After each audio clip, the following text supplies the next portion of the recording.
Capítulo 3. Da volta do espírito, extinta a vida corpórea, à vida espiritual.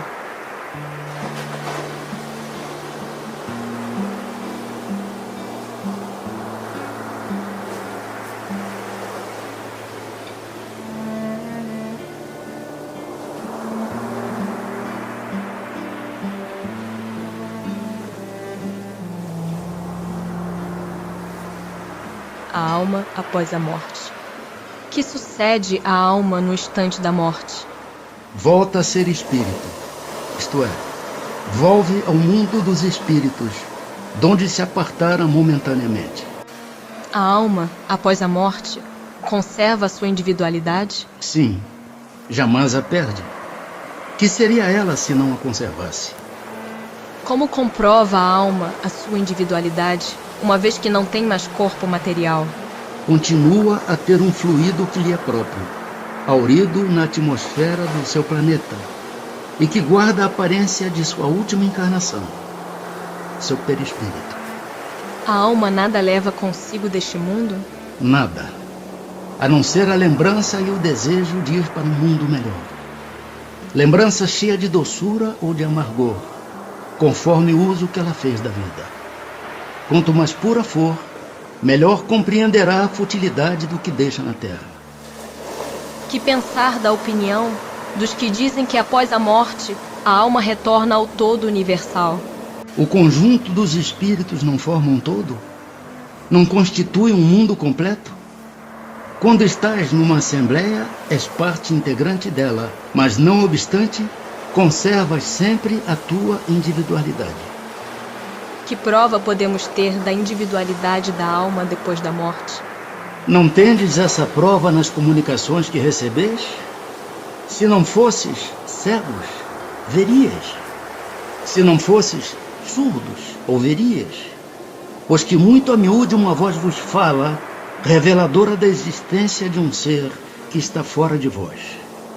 Em que sentido se deve entender a vida eterna? A vida do espírito é que é eterna. A do corpo é transitória e passageira. Quando o corpo morre, a alma retoma a vida eterna. Não seria mais exato chamar vida eterna a dos espíritos puros? Dos que, tendo atingido a perfeição, não estão sujeitos a sofrer mais prova alguma? Essa é antes a felicidade eterna. Mas isto constitui uma questão de palavras. Chamai as coisas como quiserdes, contanto que vos entendais. Separação da alma e do corpo. É dolorosa a separação da alma e do corpo? Não. O corpo quase sempre sofre mais durante a vida do que no momento da morte. A alma, nenhuma parte toma nisso. Os sofrimentos que algumas vezes se experimentam no instante da morte são um gozo para o espírito que vê chegar o termo do seu exílio. Como se opera a separação da alma e do corpo? Frágeis os laços que a retinham, ela se desprende. A separação se dá instantaneamente por brusca transição? Haverá alguma linha de demarcação nitidamente traçada entre a vida e a morte? Não. A alma se desprende gradualmente. Não se escapa como um pássaro cativo a que se restitua subitamente a liberdade. Aqueles dois estados se tocam e confundem, de sorte que o espírito se solta pouco a pouco dos laços que o prendiam. Estes laços se desatam, não se quebram. A separação definitiva da alma e do corpo pode ocorrer antes da cessação completa da vida orgânica? Na agonia, a alma, algumas vezes, já tem deixado o corpo. Nada mais há que a vida orgânica. O homem já não tem consciência de si mesmo. Entretanto, ainda lhe resta um sopro de vida orgânica. O corpo é a máquina que o coração põe em movimento. Existe enquanto o coração faz circular nas veias o sangue, para o que não necessita da alma. No momento da morte, a alma sente, alguma vez, qualquer aspiração ou êxtase que lhe faça entrever o mundo onde vai de novo entrar? Muitas vezes, a alma sente que se desfazem os laços que a prendem ao corpo. Emprega então todos os esforços para desfazê-los inteiramente. Já em parte desprendida da matéria, vê o futuro desdobrar-se diante de si e goza por antecipação do estado de espírito. O exemplo da lagarta, que primeiro anda de rastos pela terra, depois se encerra na sua crisálida em estado de morte aparente, para enfim renascer com uma existência brilhante, pode dar-nos ideia da vida terrestre, do túmulo e finalmente da nossa nova existência? Uma ideia acanhada. A imagem é boa, todavia cumpre não seja tomada ao pé da letra como frequentemente vos sucede. Que sensação experimenta a alma no momento em que reconhece estar no mundo dos espíritos? Depende. Se praticaste o mal, impelido pelo desejo de o praticar, no primeiro momento te sentirás envergonhado de o haveres praticado. Com a alma do justo, as coisas se passam de modo bem diferente.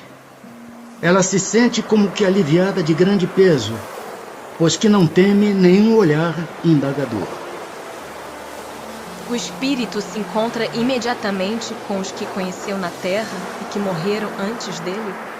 Sim, conforme a afeição que lhes votava e a que a eles lhe consagrava.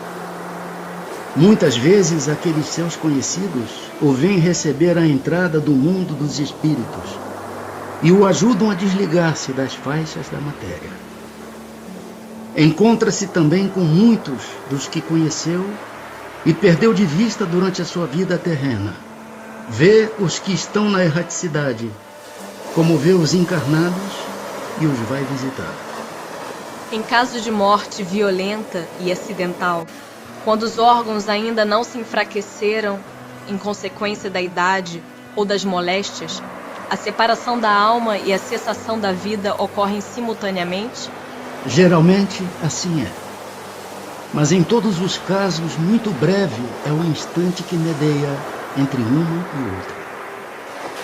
Após a decapitação, por exemplo, conserva o homem por alguns instantes a consciência de si mesmo? Não raro a conserva durante alguns minutos, até que a vida orgânica se tenha extinguido completamente. Mas também quase sempre a apreensão da morte lhe faz perder aquela consciência antes do momento do suplício. Perturbação espiritual. A alma tem consciência de si mesma imediatamente depois de deixar o corpo? Imediatamente não é bem o termo. A alma passa algum tempo em estado de perturbação. A perturbação que se segue à separação da alma e do corpo é do mesmo grau e da mesma duração para todos os espíritos? Não. Depende da elevação de cada um. Aquele que já está purificado se reconhece quase imediatamente, pois que se libertou da matéria antes que cessasse a vida do corpo. Enquanto que o homem carnal, aquele cuja consciência ainda não está pura, guarda por muito mais tempo a impressão da matéria. O conhecimento do espiritismo exerce alguma influência sobre a duração mais ou menos longa da perturbação? Influência muito grande. Por isso que o espírito já antecipadamente compreendia a sua situação. Mas a prática do bem e a consciência pura são o que maior influência exercem.